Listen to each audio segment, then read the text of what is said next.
So on that last one, man, I didn't believe I was getting out. After a while, you started to kind of, it starts to play with your mind. You see these guys that got, they've been in for 20 years.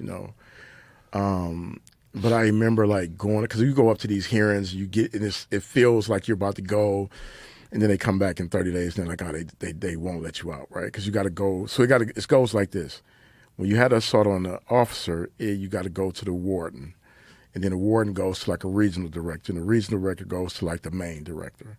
And so each time I would make it like, oh, I got it to the warden, then the regional shuts it down. I got it to the regional, then the head shuts it down. So it's like you're getting your hopes up and you don't know when it's going to end. It's kind of like, I remember when the pandemic hit, a lot of my friends, I have a lot of friends in different walks of life now.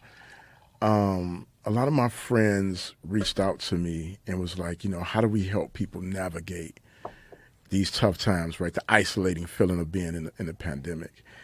And what I told them, I was like, the hardest thing that we're all going to grapple with is uncertainty of not knowing when it's going to end. And that's exactly what happened, right? It's like, all right, everybody's going to go on a lockdown, and then on April 30th, we're all free and clear. There's like, nope, we're going to stay until March. Nope, I think we should stay until June.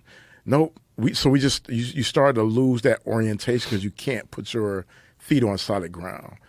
That's what it's like in solitaire. You just don't know. But way worse. Yeah, the extreme of that, right? Yeah. And so when it finally happened, I remember telling the guys on the tier, I was like, if they ever let me out of here, I'm gonna stroll out like George Jefferson.